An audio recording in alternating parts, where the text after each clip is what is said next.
నమస్తే. నా ప్రభాత కమలంకు స్వాగతం.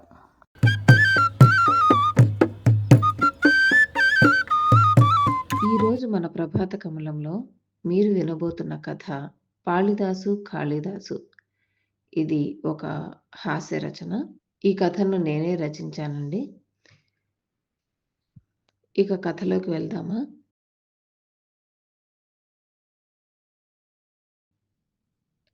నేను కవిని కాదన్న వాడిని కత్తితో పొడుస్తా అనకుండానే కవి అయ్యాడు మన పాళిదాసు. పాళిదాసు అని పేరు పెట్టుకున్నందుకైనా తన కలాన్ని కదిలించి, మెదడు నరాల్ని కరిగించి మరీ రాయాలనుకున్నాడు. చాలా రోజుల ముందు వరకు తనని కాళిదాస్ అన్న వాళ్ళే ఎక్కువ. నవ్వేవాళ్ళు నవ్వని, ఏడ్చేవాళ్ళు ఏడ్వని అని ఏమైనా సరే, ఎలా ఉన్నా సరే రాసేవాడు. అన్ని సోషల్ మీడియాల్లో పోస్ట్ చేసేవాడు. ఒకానొక శుభదినాన వచ్చిన పాజిటివ్ ప్రతిస్పందనలను చూసుకొని ఇక విజృంభించాడు. పుటలు పుటలుగా సాగుతూ పుట్టలుగా గుట్టలుగా రాసేశాడు. కథలు, కవితలు, కథానికలు, నవలలు అబ్బబ్బా! ఒకటేమిటి, అన్నింటిలో తన కలాన్ని ముంచేశాడు. ప్రింట్ చేస్తేనే నువ్వు కవి అని గుర్తిస్తారన్న మాటలకు జేబుకు చిల్లులు పడినా కుట్టించుకొని మరీ ప్రింట్ కొట్టించుకున్నాడు. అమ్ముకుందామంటే ఉచితంగా ఇస్తే చదివి పెడతాము, అది కూడా నీ కోసం అనేవాళ్లే కానీ కొని చదువుతామన్న చదువర్లు దొరకలేదు. ఏం చెయ్యాలి వీటన్నింటినీ అని ఆలోచిస్తూ ఉండగా ఒకానొక మిత్రుడు కవి సమ్మేళనాలు, సాహిత్య సభలు జరుగుతుంటాయి, అందులో పంచు అన్నాడు. ఏదో ఒకటి, డబ్బు లేకున్నా కనీసం వెళుతుంది కదా జనాల్లోకి అని తన పుస్తకాలన్నీ పంచడం మొదలుపెట్టాడు.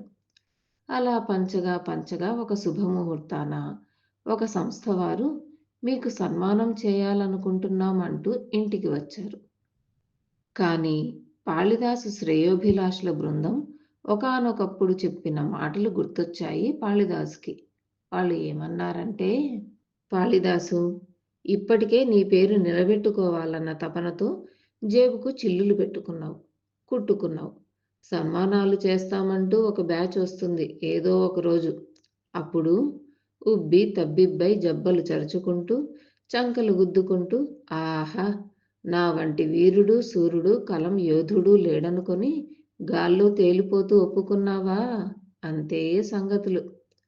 గాలిలో గాలివైపోతావు, భూమిపై ఖాళీ అయిపోతావు. నువ్వు ఒప్పుకున్నాక నీ దగ్గరే పైసలు వసూలు చేస్తారు. ఇప్పటికీ చిల్లులే పడ్డాయి కాబట్టి ఎలాగో కుట్టుకున్నావు. ఈసారి కుట్టుకోను జేబు కూడా మిగలదు, చూసుకో, జాగ్రత్త అంటూ ఇచ్చిన గతకాల హెచ్చరికలు గుర్తొచ్చి గతుక్కుమని ఆ కంగారు కనపడనీయకుండా గుడుక్కుమనిపించి పైకి నవ్వుతూ, అయ్యో, నాకెందుకండి సన్మానం, నేనేం సాధించానని? నాకు ఈ సన్మానాలు పదవులు అంత ఇష్టం ఉండవు, మీరు ఏమీ అనుకోకండి అంటూ సున్నితంగా తిరస్కరించాడు. అది విన్న సన్మానకర్తలు, అయ్యో, మేము డబ్బులు తీసుకోమండి, మాకు పెద్దవాళ్ళు చాలా సాహిత్యాభిమాన దురంధరులు ఉన్నారు, వాళ్ళు మా సంస్థకు ఫండింగ్ చేస్తారు. మేము మీలాంటి ప్రతిభ ఉన్న వాళ్ళని వెతికి సన్మానించుకొని 10 మందికి మీ ప్రతిభ ప్రభలను పరిచి మన వాళ్ళ వెలుగులు ఎంత దివ్యంగా ఉన్నాయో చూడమని గర్వంగా చాటుతాం. అదో తృప్తి మాకు. మీరు దయచేసి ఏ సందేహాలు పెట్టుకోకుండా అంగీకరించండి అని పట్టుబట్టారు. ఆహా, ఏమి నా భాగ్యము అని లోలోన మురుస్తూ, మనసులో సందేహం అడగకుండానే తీర్చిన వారి తెలివికి అబ్బురపడుతూ బయటికి మొహమాటంగా, అలాగే, మీ ఇష్టమండి అన్నాడు. అలాగే పాళిదాసు గారు, మేము ఒక సభావేదికను ఖాయం చేసి మీకు కబురు చేస్తాం అని సెలవు పుచ్చుకొని వెళ్ళిపోయారు. ఒక శుభముహూర్తం చూసుకొని తేదీ ఖరారు చేసి పాళిదాసుకు ఫోన్ చేశాడు నిర్వాహకుడు. అటు పాళిదాసు ఎత్తగానే, నమస్కారం పాళిదాసు గారు, మీ సన్మాన తేదీ ఖరారైంది, అలాగే వేదిక కూడా. మీకు అన్ని వివరాలతో ఆహ్వాన పత్రిక వాట్సాప్లో పంపిస్తాం. మేమే స్వయంగా రావాలనుకున్నాము కానీ చాలా తక్కువ సమయం ఉంది. అన్నీ త్వరగానే కుదిరిపోయాయి. ఆ ఏర్పాట్లలో ఉన్నాం. అన్యథా భావించకండి అని అన్నట్లు లైవ్ కూడా ఇస్తున్నాం. మీరు ఎవరికైనా ఆ లింకును పంపించుకోవచ్చు. అంతేకాదు, ఈరోజు సభకు ముఖ్య అతిథిగా ప్రముఖ రాజకీయ నాయకుడు కుప్పిగంతుల కొండారావు గారు వస్తున్నారు అనగానే మన పాళిదాసు ఇక్కడ ఫోన్లోనే ఎగిరి గంతులేశాడు. అంతేకాదు పాళిదాసు గారు, మీ అదృష్టం గుమ్మడికాయంత ఉంది. అందుకే నట విశ్వేశ్వర నటరంగ గారు కూడా వస్తున్నారు. వారిద్దరి చేతుల మీదుగా మీకు సత్కారం జరుగుతుంది అని నిర్వాహకుడు అంటుంటే ఉప్పొంగిపోయాడు. తన అభిమాన నటుడిని ప్రత్యక్షంగా చూడడమే కాదు, అతని చేతుల మీదుగా సత్కారం ఊహించుకుంటుంటే ఒళ్ళు పులికించిపోతోంది పాళిదాస్కి. ఊహాలోకాల్లో విహరించడం మొదలుపెట్టాడు.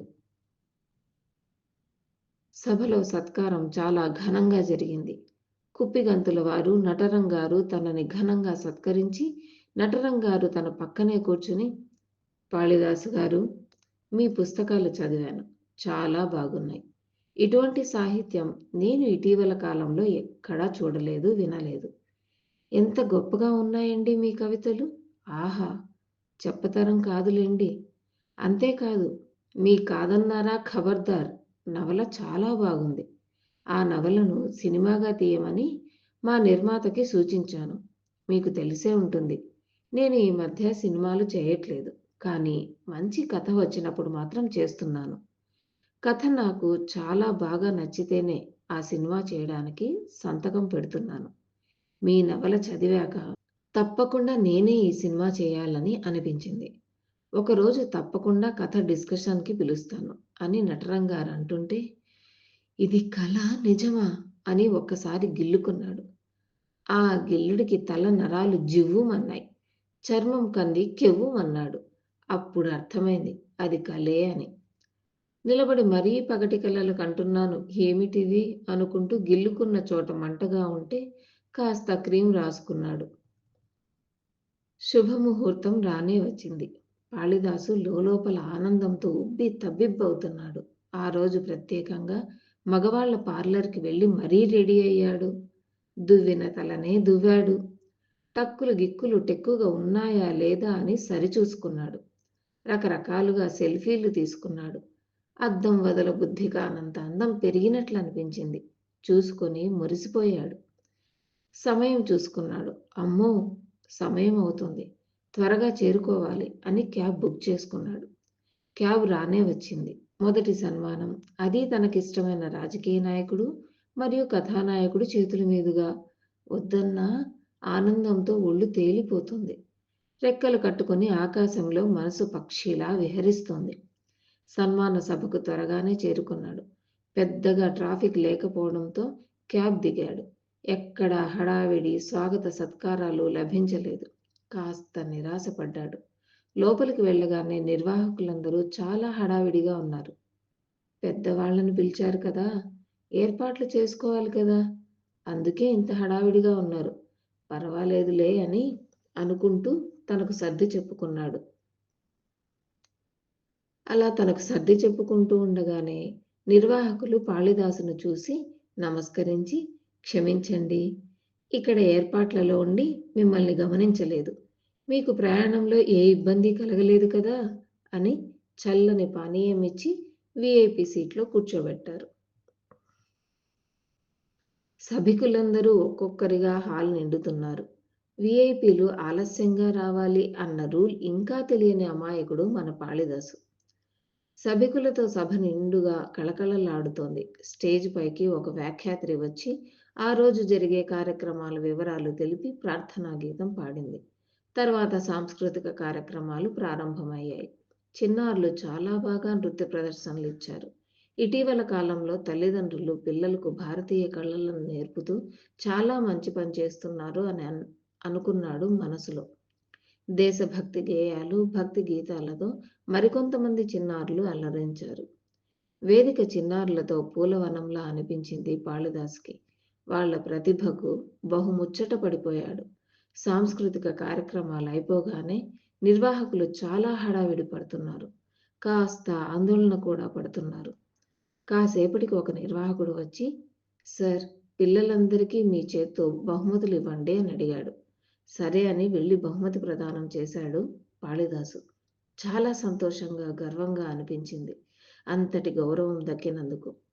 కుప్పిగంతుల వారు సమయానికి రాకపోవడంతో, పిల్లలు చిన్నపిల్లలు కూడా అవడంతో వాళ్ళు ఇళ్లకు వెళ్లడం ఆలస్యమవుతుందని కాళిదాసు చేతుల మీదుగా బహుమతులిప్పించారు నిర్వాహకులు. కార్యక్రమాలన్నీ అయిపోయాయి. సభ ముగింపుకొచ్చింది. ఇక మిగిలింది తన సత్కారమే. కానీ ఎంతసేపైనా ఆ విషయం చెప్పడం లేదు. ఒక నిర్వాహకుడు మైక్ తీసుకొని, ఈ ప్రోగ్రాం కోసం తాము ఎంత కష్టపడ్డామో ఒక్కొక్కటిగా చెబుతూ ఉంటే, ఒక సినిమాలో సుత్తి వీరభద్రరావు బ్రహ్మానందంని పీకలో తీసుకలో కప్పి కథ చెబుతున్నట్టు ఆ లిస్టు చాంతాడంత పోతూనే ఉంది. మధ్య మధ్యలో కుప్పిగంతుల కొండారావు గారు, నటవిశ్వేశ్వర నటనం గారు మరికొద్దిసేపట్లో వస్తారని అనౌన్స్‌మెంట్ ఇస్తున్నారు. కాళిదాసు ఆ లిస్టు ఎప్పుడైపోతుందో, ఈ కుప్పిగంతుల కొండారావు గారు, నటనం గారు ఎప్పుడొస్తారో, తనకి ఎప్పుడు సత్కారం జరుగుతుందో అని లోపల లోపల ఆలోచించడం మొదలుపెట్టాడు. వీరి ఆలస్యం వలన పాపం నిర్వాహకులు భోజనానికి కూడా ఏర్పాట్లు చేశారు. చాలామంది భోజనం చేసి అటే వెళ్ళిపోతున్నారు. టైం చూస్తే రాత్రి 10కి 10 నిమిషాలు మాత్రమే తక్కువైంది. సభలో చాలామంది వెళ్ళిపోతున్నారు. మన కాళిదాస్‌కి మొదటి సత్కారం ఇది. సభికులే లేకుండా పోతున్నారే అని దిగులు పట్టుకుంది సభను చూసి. అప్పుడు వచ్చారు కుప్పిగంతుల కొండారావు గారు. చాలా వేగంగా వచ్చి మిగిలిన సభికులకు నమస్కరించి తన ఆసనాన్ని అలంకరించారు. ఒక వ్యాఖ్యాత్రి తన ప్రతిభ మొత్తం చూపిస్తూ కుప్పిగంతుల వారిని ఆకాశపు అంచులకు అలంకరించారు. ఆమె వంతు కాగానే నిర్వాహకులు ఒక్కొక్కరుగా మొదలుపెట్టి కుప్పిగంతుల వారిని పొగడ్తల పల్లకీలో ఊరేగించారు. ఊరేగింపు ముగిసేసరికి రోజు కూడా మారేలా ఉంది అనుకునే లోపు ఎలాగో మైకుని కుప్పిగంతుల వారికి అప్పగించారు. కుప్పిగంతుల వారు మాట్లాడడం మొదలుపెట్టారు. కాళిదాస్‌కి ఏదో వెలితిగా ఉంది. అటూ ఇటూ చూశాడు. అప్పుడు గుర్తొచ్చింది నటరంగారు రాలేదని. నటరంగారి కోసం 4 వైపులా చూశాడు. నలుగురిని అడిగాడు. ఇక ఇంత సమయమైంది రాకపోవచ్చేమో అని ఒక నిర్వాహకుడు అనడంతో నిరాశపడిపోయాడు కాళిదాసు. అంతలో హాల్‌లో చప్పట్లు మోగాయి. కుప్పిగంతుల వారి ప్రసంగం అయిపోయింది. అందుకే ఆ చప్పట్లు అని అర్థమై తాను చప్పట్లు కొట్టాడు కాళిదాసు. ఇప్పుడు మన కుప్పిగంతుల వారికి సన్మానం అని అనౌన్స్ చేశారు. మంగళ వాయిద్యాలు మోగుతున్నాయి. కుప్పిగంతుల వారిని సత్కరిస్తున్నారు నిర్వాహకులు. అంతలో ఒక నిర్వాహకుడు వ్యాఖ్యాత్రి చెవిలో ఏదో ఊదాడు. ఆమె ఆఘమేఘాల మీద పోడియం వద్దకు వెళ్ళి, ఇప్పుడే అందిన సమాచారం. అదేమిటంటే, నటరంగారు కాస్త ఆలస్యమైనా సభకు విచ్చేస్తున్నారు. మాట మీద నిలబడి వస్తున్నందుకు వారికి శతవిధాలా ధన్యవాదాలు అని చెప్పింది. అప్పటి వరకు నిశ్శబ్దంగా ఉన్న సభికులలో ఆనందాల అలజడి మొదలైంది. అందరూ నటరంగ్ నటరంగ్ అని అరుస్తూ కేకలు వేస్తున్నారు. నటరంగ్ సభలోకి వచ్చి వేదిక ఎక్కుతుంటే చూసిన కాళిదాసు అతన్ని కన్నార్పకుండా చూస్తున్నాడు. ఒకప్పటి గొప్ప నటుడు వెండితెర మీద ఓ వెలుగు వెలిగాడు. అందరి ఆరాధ్య దైవం. వయసు మళ్ళినా వన్నె తగ్గలేదు. అప్పుడప్పుడు సినిమాలు చేస్తున్నా ఆ క్రేజ్ అలానే ఉంది జనాల్లో. అతన్ని చూస్తూ అలా ఉండిపోయాడు కాళిదాసు. కాళిదాసు గారిని వేదికపైకి పిలిచారు. నటరంగారికి, కుప్పిగంతుల వారికి మధ్యలో కూర్చోబెట్టారు. కాళిదాసు కర్పూరంలా కరిగిపోసాగాడు. వారిద్దరినీ ఆరాధనగా చూస్తూ. నటరంగారిని ప్రసంగించమనగానే నటరంగారు ఉపన్యాసంతో ఉవ్వెత్తున ఎగిసిపడి విశ్వరూపం చూపించారు. ఇక మిగిలింది కాళిదాసు సన్మానం. అంతలో కుప్పిగంతుల వారు, నటరంగారు ఒకరినొకరు శాలువాలు కప్పుకున్నారు. మెమొంటోలు ఇచ్చుకున్నారు. ఒకరినొకరు పోటాపోటీగా పొగుడుకున్నారు. అర్ధరాత్రి అయింది. కుప్పిగంతుల వారు హడావిడిగా, నేనొక పుట్టినరోజు వేడుకకు వెళ్ళాలి, ఏమీ అనుకోకండి అని హడావిడిగా బయలుదేరారు. ఇప్పుడు రోజు కూడా మారిపోయింది కదా అనుకుంటూ ఆశ్చర్యంగా కాళిదాసు చూస్తుంటే కొంతమంది సభికులు దూసుకొని వచ్చారు. వాళ్ళు లోకల్ నాయకులంట. వేదికపైకి వచ్చి పూలదండ వేసి శాలువా కప్పి మెమెంటోను చేతిలో పెట్టి ఫోటోలు తీసుకున్నారు హడావిడిగా. కుప్పిగంతుల వారు ఓపికగా ఫోటోలకు ఫోజులిచ్చి అందరికీ నమస్కారాలు పెట్టుకుంటూ బయలుదేరారు. ఆ సభికులు కూడా ఆయన వెనుకే వెళ్ళిపోయారు. కాళిదాస్ అలా చూస్తూ ఉండిపోయాడు. ఇక హాల్లో పట్టుమని 10 మంది కూడా లేరు. వ్యాఖ్యాత్రి కూడా చాలా ఆలస్యమైందని వెళ్ళిపోయింది. నిర్వాహకులు కాళిదాసు గారిని సన్మానం చేయవలసిందిగా నటరంగారిని కోరారు. నటరంగారు లేచారు. నటరంగారి చేతుల మీదుగా సన్మానం. ఆహా అనుకుంటూ నిర్వాహకులు చూపించిన ఆసనంలో అలా సర్దుకొని కాస్త సిగ్గుపడుతూ తలదించుకుని కూర్చున్నాడు కాళిదాసు. ఎంతకీ సన్మానం కాదే. తలెత్తి చూశాడు. సభలో ఆ 10 మంది సభికులు కూడా లేరు. నటరంగారు కూడా వెళ్ళిపోతూ కనిపించారు. నిర్వాహకులు చేతులు నులుముకుంటూ కాళిదాసు ముందుకు వచ్చి నిలబడ్డారు. ఏం జరుగుతోందో అర్థం కాలేదు. అంతలో ఒక నిర్వాహకుడు, కాళిదాసు గారు, మీరు మమ్మల్ని క్షమించాలి అన్నాడు. కాళిదాసు కంగారుగా ఏమైంది అన్నాడు. ఇంతకు మునుపు కొంతమంది లోకల్ నాయకులు మీకోసం తెచ్చిన పూలదండ, శాలువా, మెమెంటో అన్నీ కుప్పిగంతుల వారికి ఇచ్చారు. హడావిడిలో మేము గమనించుకోలేదు. వాళ్ళు తెచ్చుకున్నారేమో అనుకున్నాం. మిమ్మల్ని సన్మానిద్దామని చూస్తే లేవు. దానితో నటరంగ వారు కూడా కోపంతో వెళ్ళిపోయారు. ఇంతకు మునుపెప్పుడు ఇలా జరగలేదు అని అనగానే మిగిలిన నిర్వాహకులందరూ ముక్తకంఠంతో ఒకే లయలో, దయచేసి అర్థం చేసుకుని మమ్మల్ని క్షమించండి, మరోసారి ఇలా జరగకుండా చూసుకుంటాం, మిమ్మల్ని ఘనంగా సత్కరించుకుంటాం అని అన్నారు. కాళిదాసు లేచి నమస్కరించి చుట్టూ చూసి, లైవ్ తీస్తున్న అతను వెళ్ళిపోయాడా అని అడిగాడు. అవును, అతనిని మేం మాట్లాడుకున్న సమయం 5 గంటలు.